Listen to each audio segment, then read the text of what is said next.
Hey, welcome, No Labels, No Limits podcast listeners. As always, we have another great show coming to you today. And I'm really excited to introduce to you Marcia Bennett. And Marcia describes herself as a millennial who's constantly on the move, focusing on creative strategies to save time, make more money, and enjoy life. There are many things I'm going to want to learn from Marcia today. She's an entrepreneur who's truly overcome many obstacles. And today she leads and inspires others to make a way out of no way. So where there's no road, Marcia's out there trailblazing with others. And she does that through helping cultivate the right mindset and fortitude. One of the things that Marcia believes is that excellence is a habit, and that through research and professional experience, she's actually discovered that maximizing strengths and minimizing weaknesses can help us all achieve our goals. And many of those goals are things people feel are impossible to achieve. She's the CEO of her own international firm, where she works with people on an individual as well as an organizational level on organization time management, relationship management, career advancement, and leadership. And if that's not enough, she has 5 publications, 3 of which are Organization Preparation Workbook, Self-Help Book, Are You In It to Win It? And 21 Ways to Win at the Game of Life. And as we go into 2019, Marcia is going in with the big mindset that success is an equal opportunity experience, and we're going to talk about that today. So, Marcia, is there anything I left out of that brief introduction that you would like to add to before we dive into the interview? No, I think we summed it up pretty well. Okay. Well, tell us a little bit about how you've done so much. And really, if you're millennial, that tells us you're within a pretty young age group overall in the course of a career lifetime, let's say.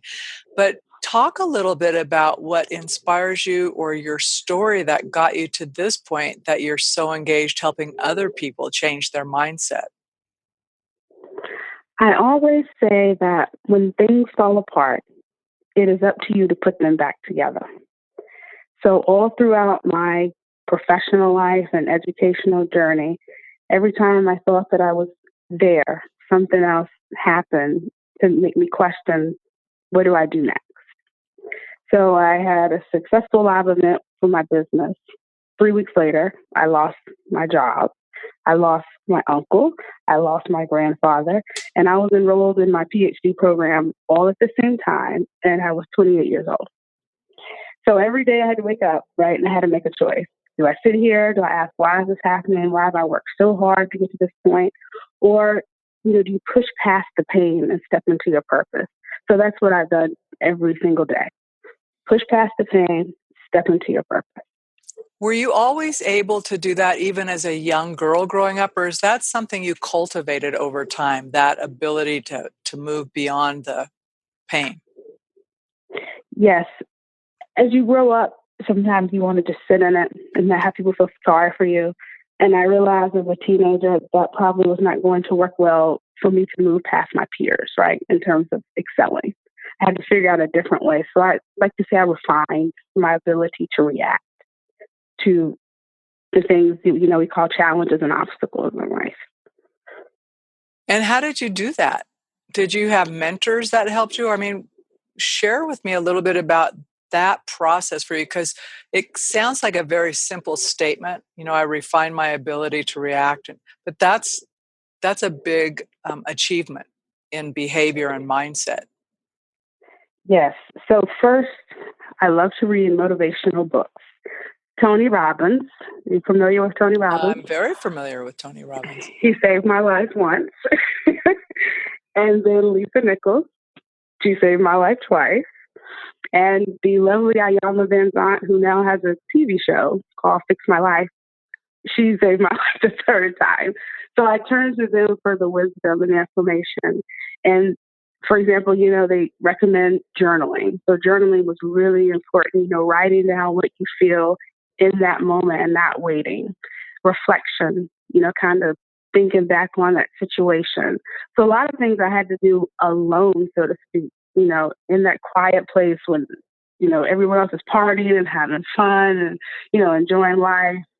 You just have to, sit, and I just say, peace, you just have to be peaceful and you just have to be still just to find out who you are. Otherwise, you go out into the world, that's how you have a difficult time navigating. So because you were doing that as a young person, so Yeah. there's that tension between missing out on what other people are doing and really making yourself a priority. How did you do that? Many young people, that's a hard thing to do. I had to remember, and this is a strong statement to say, the opinion of others does not influence your success rate in life. So, when I run into conflict with people, I have to say, wait a minute, this situation has nothing to do with what I'm trying to achieve. So you remove yourself and then move forward. And it's very difficult because you want to follow the crowd. So I think being a leader is really difficult because you do want, you want to assimilate and do what everyone else does. But that goes back to, you have to look at the wise people who live and who are doing what you want to do. And those are the people that you basically just study, right? So that's what I did. I studied what they were doing to figure out how can I close the gap and get there. A lot of life coaches and I'm business coaches that say, just work with me because I can condense the amount of time, right, it'll take for you to achieve something.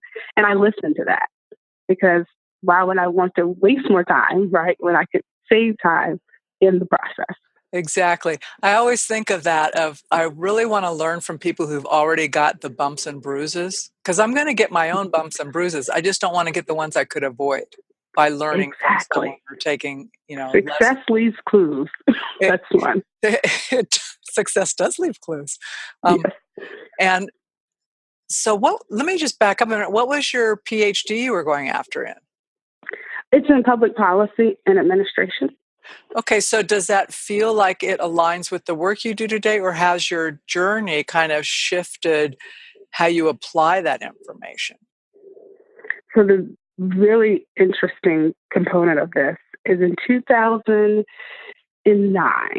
when the economy changed and the market dropped, I was a teacher and I lost my favorite job, right? I wanted to be a teacher so bad and I lost the job. And I had a master's degree and I'm sitting there like, what am I going to do, right? People don't want to hire you because you're just a teacher and you have degrees, right? So, I just forged ahead and took the road less traveled, so to speak. So when I had to pick a topic for my dissertation, I had been observing professionally and socially the interaction of four generations in the workplace. So I selected leadership and turnover and retention among four generations as my study. Most professors that I reached out to for our chair were like, I really wish I could be your chair, but I'm full. I don't have enough students. So I got lucky. I have two wonderful people that helped me go through that process. And it was so interesting because when I finished, that was the last thing that I said. I really have proven that a millennial could truly be on the move and do a lot of different things and accomplish what they want. And you're still going to have people sit there and say, oh, well, it can't be done. Right. And then I go right back to that statement. Your opinion does not influence my success rate at all. Now, did people think it couldn't be done because professors couldn't take you on and you just persisted? Or do they think that that field of study, the four generational piece, wasn't achievable? The timing of how long it takes to do the research itself. Yeah, because, it takes some people, 3-4 years just to conduct the study. And, it was interesting. I was like, well, no, I'm going to use a secondary data set. And they're like, okay, right. Oh, no, I'm going to call the Office of Personnel Management in DC. Okay, good luck.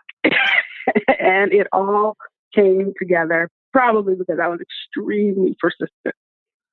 So talk about how, because that to me sounds like one of your keys to excellence, right? So you challenged the assumptions about what could be done under a PhD process, but also about what folks could expect from a persistent millennial. And I do think that labels can kind of be limiting Because if Yes. if you didn't say that about you and someone said, Marcia accomplished this, I'd go, well done, right? Then you put on that you're fairly youthful and people go, wow, amazing, right? Well, Yes. because it's Yes. tough. And then you're taking on government structures. I'm calling DC, right? You have to be persistent. So Mhm. talk about the excellence being a habit. How does that show up? How do you cultivate that? How might I cultivate that? Okay, so this is going to tie into maximizing your strengths, right?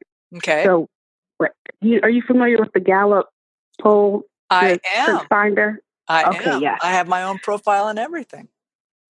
So I always recommend going through that profile and picking those 3 or 4 that match what you're trying to accomplish in that season. And then you maximize that and really honestly forget about the weaknesses. So talk to me as someone, because I know a lot of people who've taken it, that's where they get stuck, right? I have my Hmm. results, um, Hmm. but I want to maximize. And I know Gallup has like these tools and suggestions, which are Yes. good if you read them. But I mean, in practicality, when you're helping people maximize, Marcia, how do you help them make suggestions concrete? So if my strength is learning, which it is, Hmm. how would I maximize that? What might be a way I would maximize that to offset some of my lower activator? For learning, it would be becoming really clear on what it is that you want to learn. Because if you're a natural learner, you can consume a lot of different information. Hmm. So kind of isolating, focusing and pulling out what is it that you really want to learn and master at that time. So do you put boundaries around it? Now that depends on your other strengths. Well, so share with us, because I know that, I mean, it really is something that people are interested in, especially as we think about focusing on our assets or our strengths and really Hmm. enhancing those versus trying to build up something that we're potentially, I don't want to say weakened, but it just isn't a strong suit. And so Right. while we may become technically better at doing it, we're never going to like do it with the same energy and out result maybe as someone who's just natural at it that we could learn from or partner with. Does that make sense? Can you give me an example? Sure. So, as an example, this might not be fair since you're a project manager as well, but say, for instance, someone is really strong. I should have had my strengths finder up for you. But say that someone is really strong in communication, but they are less Okay. strong in being strategic. But Mm. their job requires both. So, and I'm going to make up somebody who's going to be like a mini Marcia who Okay. does everything you do, but she doesn't have your skill set or aptitude, let's say, or strengths around project management. But boy, she's a good communicator. So, are there things she can do to build up her ability to be efficient and really successful in her profession, given that there's an imbalance, let's say, of two of the kinds of things that you need to be successful? Absolutely. So being a strong communicator allows the person to communicate with someone else who has that strength that they're looking for and tap into their resources and what they can recommend to use in order to enhance what you're trying to improve upon. So then you really support like partnering with others and doing things. Absolutely. Okay. And is that something when you work with groups that in your trainings, that you help them get better at doing that? Yes, because often I find that conflict resolution is a nice title for a lot of subtitles, if that makes sense, right?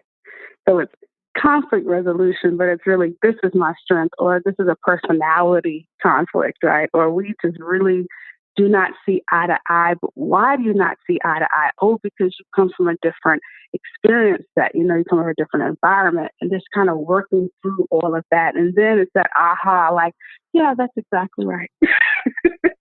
So, yeah, make people dig. That's my thing. You really have to dig down. Are people open to doing that typically, or do you find people are curious? What helps you help us? If I'm one of your clients, what helps you help me? My energy is that I want you to tell me what it is you really think is wrong, right? And then I'm going to start, probing and digging, right? And make sure you ask basically the hard questions, right? And when I ask the hard questions, you become more receptive because usually most people have never asked you those questions. And you say, oh, I never thought about it like that. And then that's how we start. So you're actually focusing on the individual and where they're coming from, it sounds like. Yes. So they can And then bridging them to where they want to be. Okay. So you were talking about one of your key takeaways is that success is a mindset. Can you share more about that with us? Yes. I say it's a mindset because you have two ways you can look at things, right? Either a fixed mindset, right? Or a growth mindset. So the fixed mindset is I've achieved, I'm here, I'm complacent, everything's great, I'm done. But people with that growth mindset, that's how you become successful. That's how you continue to basically surprise yourself and push the limits. So success is truly all about how you think about it too. Because what's successful in one person's eyes is that's not important to the other person. So that's why it's really, it's really, really important, again, know who you are and what it is that you want, and then adopt that as your mindset and your.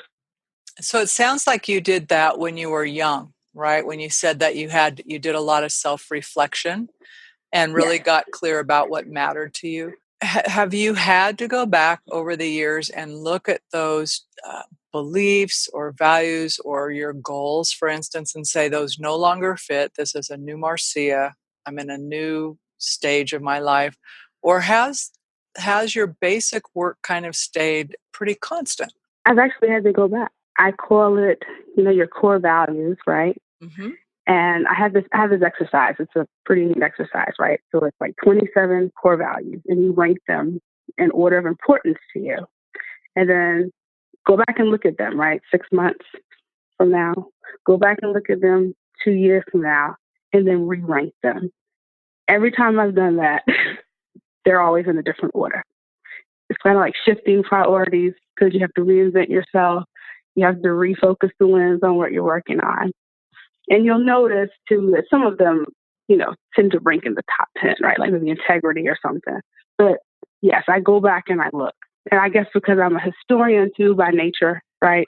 I feel like I have to go back, to see where I was at and where I'm at now and how can I improve. So you actually use, and I will call that broadly data, right? Looking at the trends of what you're doing and what you've accomplished and how that fits anymore to the degree to which it fits. Do you also then set new goals and objectives, or are you basically just resetting and reprioritizing your values? New goals. Okay. And how frequently? I know that that's a question that gets asked a lot is like, should I be changing goals or planning annually, 5 years out, 3 years out? What, in your experience, seems to work best for organizations and then also individuals? I would say every year, and I have a specific time of the year. This time of year is really popular for vision boards, breakthrough planning sessions. I call it a focus board. And that's when you sit there and you look at everything, that's happened for the past 10, 11 months, and then go ahead and outline that as to how you want it to look. Or, for a vision board, visually depict what you want to happen next. For the coming year? For the coming year. And what do you do for an with organization? Well, stay with me for an individual for a minute, because I'm picturing this in my head, no pun intended, with the vision board. But so say I've created a vision board and I've said, okay, this is what I see where I want to be 12 months from now, right? So I'm creating the vision board as if I've already accomplished it. Am I understanding you correctly? Yes, you're creating it as though this is what you want to see happen. Okay. So for a relationship, if you want to get married, some people put, a wedding dress on there, or diamond, if they want a car, whatever that visual is. Mm-hmm. And then I keep that where I see it, or how do you use that with your clients? Put it somewhere where you look at every single day. In your office, in your room, somewhere where it's right there where you can look at it. And sometimes I tell people, just meditate on it. Maybe pick a part of the board that That's what you really want to do. I did that for 4 years in a row and it worked. And So some people say, do I put a lot on my board or do I put a few things on my board? And I say, well, do you want a lot of things to happen? If you want to focus on a few things, so it's all up to you. that was going to be my next question. How busy is your board? Or do you segment it into different areas like health or finance or whatever? So do you have I've seen recommendations? all types. So you have seen all types of boards? Yeah, I've seen the boards where you do the wheel of life, your health, relationship, career. I've seen the ones where people just do words and quotes. And then I've seen very busy ones with like all types of things happening.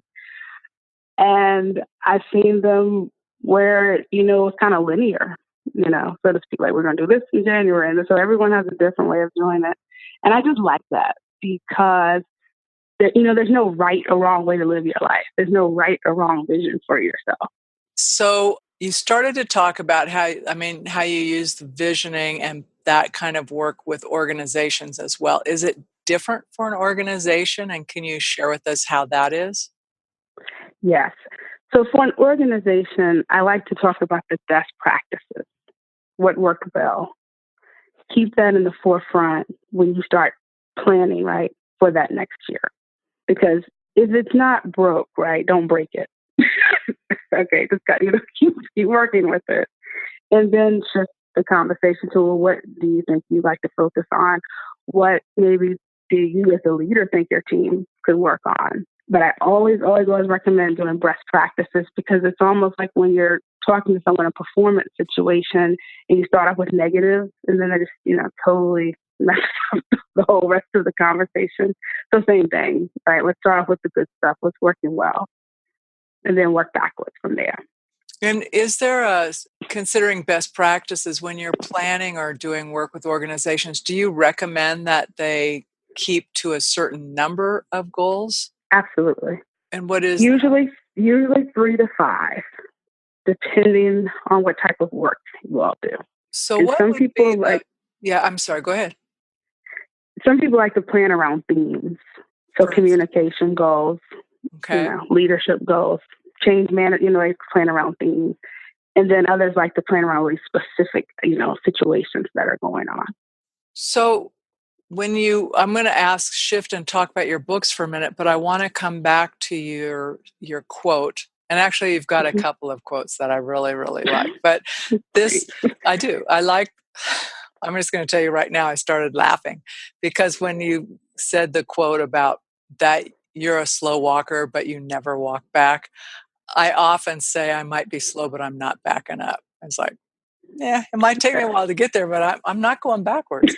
So, but the quote I really wanted you and your focus going into 2019 is to talk a little bit more about how we can each make success our own equal opportunity experience. What does that mean when you say success as an equal opportunity experience? So I realized that we have so many different avenues and resources of things we can tap into to achieve our goals, right? And my easiest example is education. Education is so available to everyone. So it's an equal opportunity, right? To learn what you want to learn, to master what you need to know in order to get what you want. And it's an equal opportunity experience because you heard people say, oh, I didn't really enjoy that. Well, did you think about why you didn't enjoy that? Because it was an equal opportunity for me, right, to enjoy that, just like it was for you. So how do I translate that? Staying with that example, because I think that's a good starting place. So you and I have we're in the same education thing. So I'm going to start with the assumption that we're after a similar thing, either the certain type of knowledge together. But I didn't like the experience. And you asked the question, you said, did you wonder why you didn't? What would you say, or how might you help me shift my thinking so that I can actually become successful around something rather than just maybe toss it out of hand as not useful or unenjoyable? Right. So that's what I was going to say. Shift the thinking, change the way you think about that particular experience.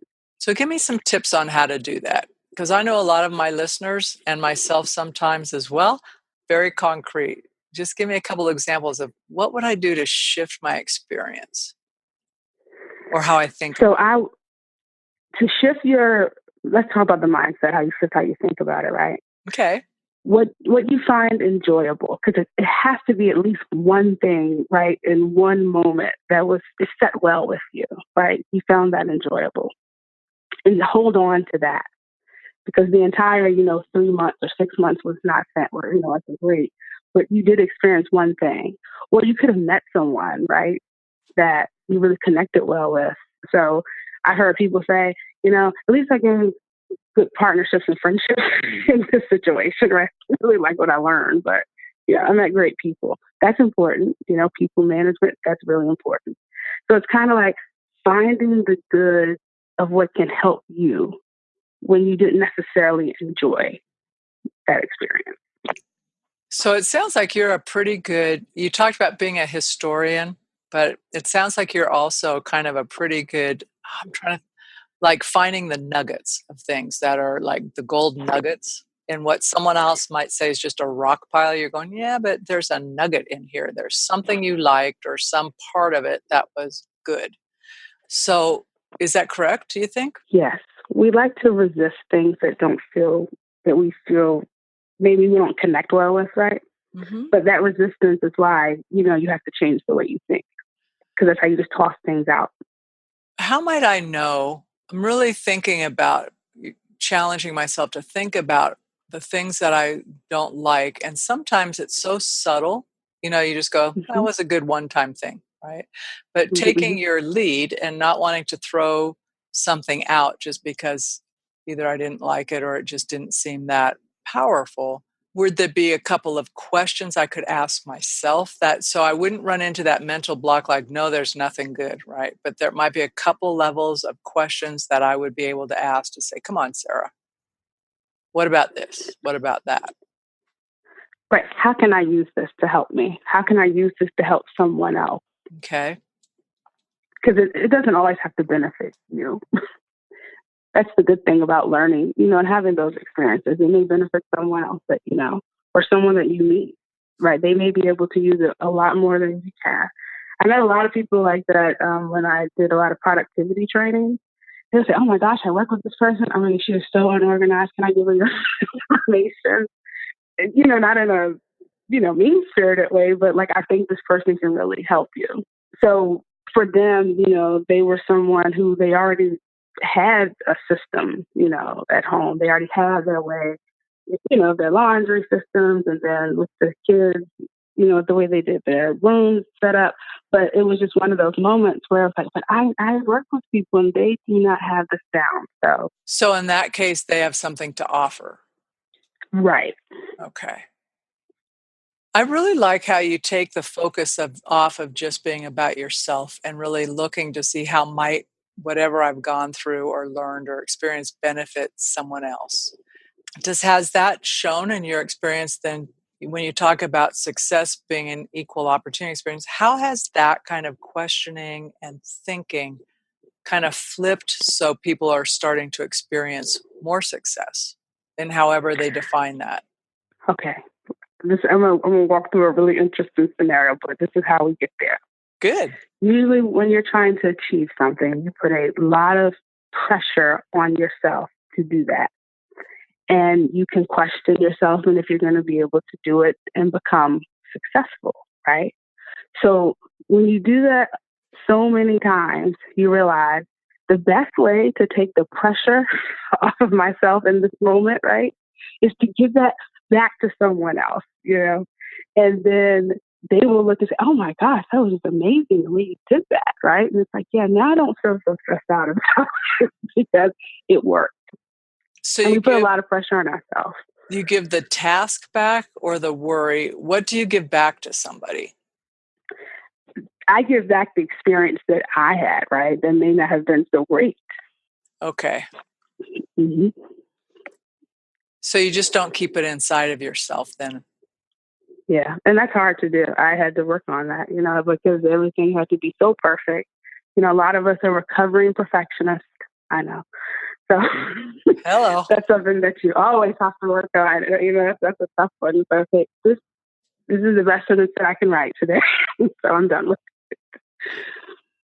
I think it's interesting because when you talk about, giving it back to somebody else or having someone else engaged in it, it can be really surprising when someone says, "This is good." And you're thinking, "Really?" it. You know, I, Yeah. I wasn't so thrilled with it. Could you make it better? No, I made a couple of typo fixes. That was about it. But it does kind of reflect back to how hard we can make it on ourselves. So going into 2019, what are you doing to help yourself be successful? What are your big goals coming up in this next year, Marcia? Mine is going to be shifting priorities. I'm going to be teaching that, right? About how to shift your priorities because we live in a society where everything is urgent, except as a perceived concept, right? It's not actually urgent, right? Right. So I'm going to have to take, all my professional experiences and my business experiences, and I'm really going to try to create, right? Because I haven't had opportunity to really create something unique in a long time, and I want to create that concept of shifting your priorities. And it'll be amazing, I must say, to see how this is going to play out, right? It could play out in a live event, it could play out on a webinar, it could play out in a book, I don't know. But that's what I'm thinking. We have to shift that priorities because it has to be more of a life than what we see, right? But we have to believe that. Well, and I think when you talk about there's a perceived urgency for everything, you're right. Not everything is urgent. So, do you have a sense of where you're going to start in that work since it could be so many different things? Well, I'm going to go back through, and this is something I do recommend if you have a lot of ideas. I would consider myself an idea generator. So, you put all these different things down on paper or on a document in your Google Drive, right? And just sits and sits and sits. So what I would like to do is I want to go through and I want to clean that up, right? And I want to pull what do I think I can use, and then everything else, I have to hit the delete button. Or if you're not comfortable deleting, just archive it. But, pulling the things that I came up with, right, to input that into what I want to use. I will say that when you said just delete it, my heart dropped. I went, Yeah. can I just hide? I can hide it. I'll hide it for you, Yeah, Marcia, but I'm yeah. not going to delete it. Archive it. I had a client. Oh my God, it was so amazing. She's like, I was on the plane and I was looking at my notes on my phone. I had all of these ideas, and I realized they've been in there for like 3 years and I didn't do anything with them. And I said, "Did you hit the delete button?" And she said, "Yes, I did." I said, "And how does it feel?" She said, "It feels good because now I know that what I want to work on right now that we talked about a couple of weeks ago, that's what I'm going to do." So you remind me of somebody else. Do you know who James Altucher is? No, I do not. He's really an interesting guy. So I won't go too far left of field. But one of the things I learned from him, and he suggested, I want to say the first time I heard this might have been 3 or 4 years ago. He talks about generating ideas as a muscle, and that the more generate ideas, and you don't evaluate them, right? It's an idea, you write it down, you write it down, you write it down. And he generates ideas every day. And then after he did that for a while, he started sending them to people he thought could benefit. Like he would send it to a company. Hey, I had this great idea. I think you could use it. He doesn't care if they use it or not, but he's actually trying to connect the idea with someone who could benefit. And obviously some of this stuff he takes on himself. But it's reminding when you said you keep your list of ideas and you go back and look at them. It's that same thing of practicing generating ideas because it helps build that creativity muscle. So you've got something to go back to. So I just thought that was such a cool connection between the two of you. And I do like the concept because I remember people were talking about people who don't share ideas, and he likes to share ideas. And I said, look, everyone has $1 million idea. I promise you. And some people will come up with $10 million ideas, but we only have one life to live. And you probably won't be able to maximize all of those ideas. So it's okay to share. And if you share the idea with someone, that, they quote unquote become rich off of it, that's okay, right? Because you know that you have 100 other ideas, right? Well, And that's his people will point. just say, yeah, Yeah, you're that's it. absolutely right. And it is that lifting other people up. And that's part of what you said your goal is, right? To help inspire others and help them achieve what they desire. And so when you share, you're able to do that. Exactly. So talk about your books, and then we'll talk about your generous offer to our listeners. But first, if you would talk a little bit about each of the books that I mentioned for you. Sure. So the organization workbook is a really good one to go through when you just want to sit down and kind of figure out what you want to do with your house and what you want to do with your office space, or your desk at work or your digital files. And I organize it in a way that you should be able to get through that workbook probably within 2 hours, right? It's one of those, I'm sitting at the table Sunday afternoon, right?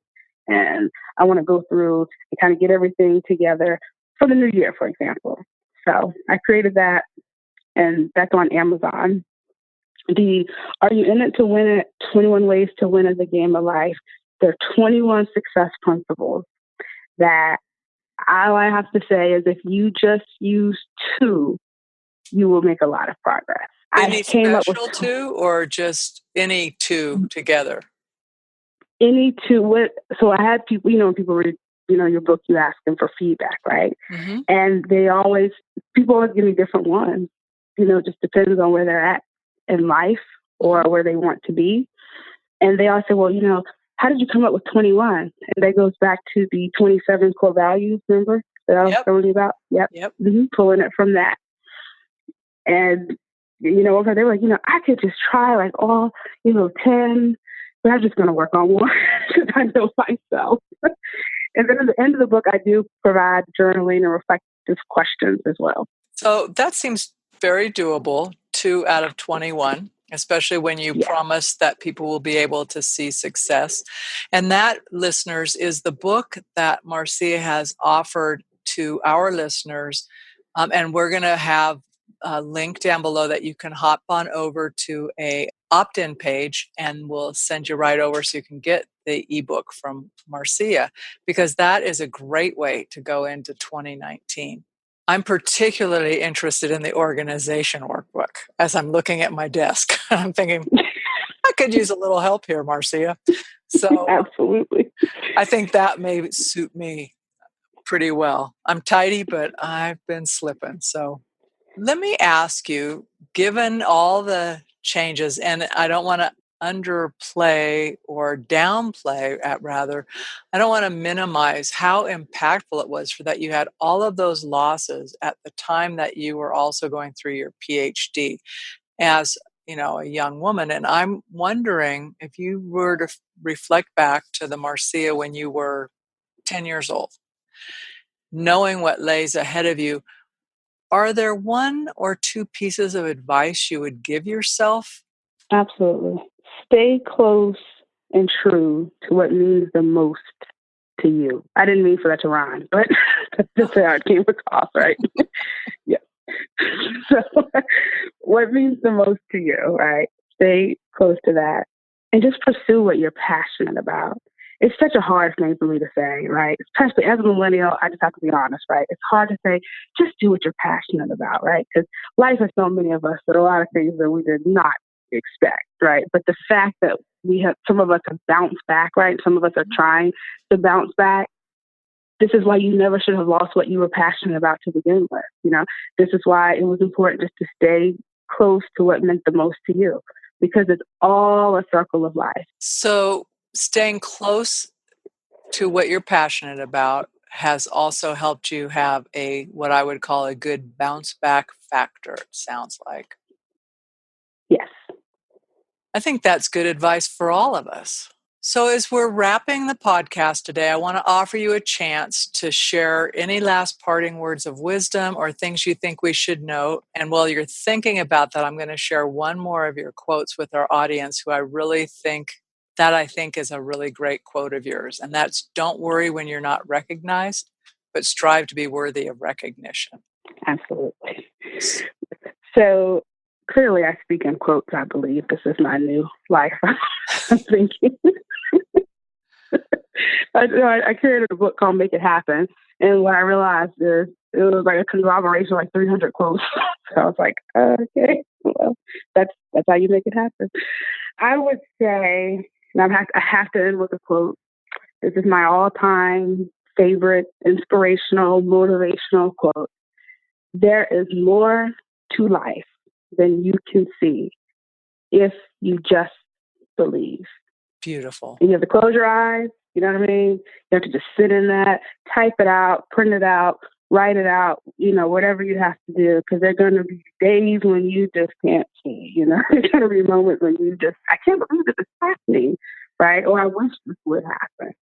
Or why did that happen, right? But that's the phrase, that's the affirmation that I push at all times. Say it one more time and we will end the podcast on it. There's more to life than you can see if you just believe. So with that, podcast listeners, go out, take the lessons from Marcia, apply them, make sure you log on to get her free ebook, and we'll see you next week. Well, that's it for this week's edition of the No Labels, No Limits podcast. We hope you liked what you heard, and if you did, we ask that you go over to iTunes, Stitcher, Spotify, or wherever else you listen to the podcast and leave us a rating and review. If you know someone who would enjoy this podcast, please be sure to share. And until next time, have a great week living a no labels, no limits, and no excuses life.